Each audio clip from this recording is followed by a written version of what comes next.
Ça y est, Samsung s'est enfin lancé sur les montres ultra haut de gamme, car ils vont bientôt présenter la concurrente directe à l'Apple Watch Ultra. Elle sera présentée en même temps que les Z Fold 6, les Z Flip 6 et même la Galaxy Rig. Et c'est vrai qu'il ne faut pas oublier aussi les Galaxy Watch 7. Bonjour à tous et bienvenue dans cette nouvelle vidéo, c'est Hugo sur la chaîne Gigatop. Comme tu l'as compris, ici on va venir te parler de la Galaxy Watch Ultra. Allez, c'est parti.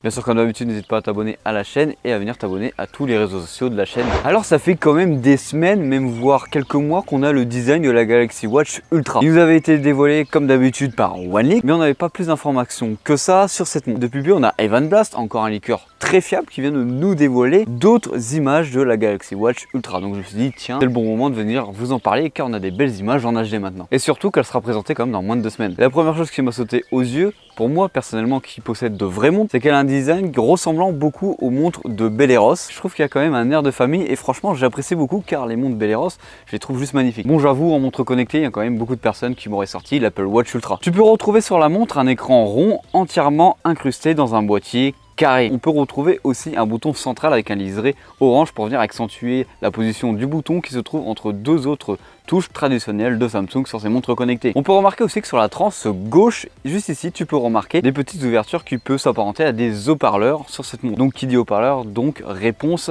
aux appels. Selon les rendus, au dos on peut observer un nouveau capteur, en tout cas un capteur qui ne ressemble pas à un capteur que Samsung a l'habitude d'employer. Et c'est vrai que là-dessus on a une rumeur comme quoi on devrait avoir un nouveau capteur sur cette Galaxy Watch Ultra, mais si je me trompe pas, on avait eu une fuite sur Amazon Canada qui suggérait qu'on aurait à peu près le même capteur que l'année dernière, mais avec quelques capteurs et quelques LED en plus pour avoir des données beaucoup plus précises. Donc ça, bien sûr, ça reste à valider lors de la présentation de Samsung. Au niveau du bracelet qui est proposé, on peut remarquer que c'est un bracelet quand même assez onduleux et surtout en silicone. En plus de ça, sur les rendus, on peut observer 3 couleurs de bracelet qui sont aussi associées à la couleur de la montre. On peut observer une couleur noire, une couleur orange et une couleur blanche. Dans son ensemble, on est sur une montre qui est quand même très robuste, en tout cas qui donne un air très robuste. Ne vous inquiétez pas, on devrait avoir du titane sur cette montre. Les rumeurs actuelles se tournent vers un écran en saphir. J'espère bien qu'on a un écran en saphir sur une montre qui devrait être largement plus cher qu'une Galaxy Watch 7. Et si on s'attarde un petit peu plus sur le design de cette montre, on peut observer qu'il y a là potentiellement une couronne rotative sur celle-ci. Au passage, c'est pas trop le sujet de la vidéo, mais voici à quoi ressemble la Galaxy Watch 7.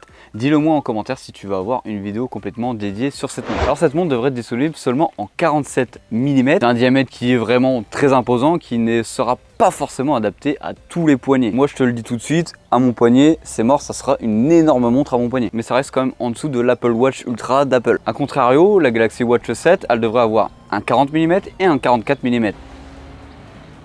Je sais pas si vous le voyez dans le fond là-bas, mais il y a un petit tracteur qui ramène un petit peu de foin.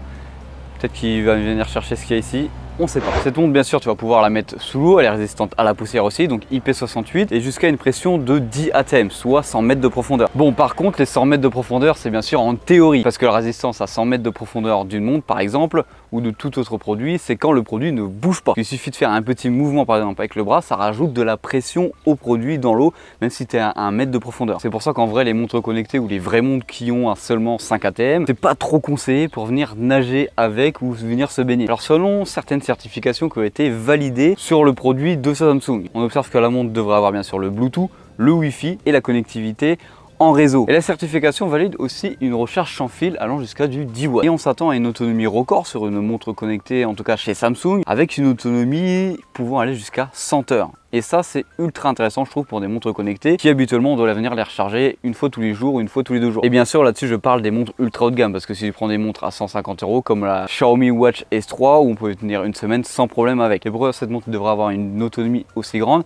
C'est parce qu'elle devrait embarquer une batterie de 578 mAh. Donc, du coup, date de sortie, je pense que j'ai même pas besoin de te la présenter. Tu sais, c'est quand? La date de présentation de tous les produits Samsung, c'est le 10 juillet à 15 h à Paris. Pour retrouver directement le live de cette annonce sur la chaîne YouTube de Samsung, ou tu peux venir le regarder tout simplement sur la chaîne Gigatop où on sera tous ensemble pour venir réagir à ce live et discuter tout simplement sur les produits qui sont annoncés en direct, comme on fait depuis quelques temps avec tous les lives Samsung et même les lives de Google. Bon allez, comme d'habitude, c'était Hugo sur la chaîne Gigatop. Je vais bien avoir ton avis sur cette montre connectée. Est-ce que ça vaut le coup par rapport par exemple à une Apple Watch Ultra ou par rapport au Galaxy Watch 7? Est-ce que tu comptes l'acheter ou pas? Allez, comme d'habitude, c'était Hugo sur la chaîne. Bisous.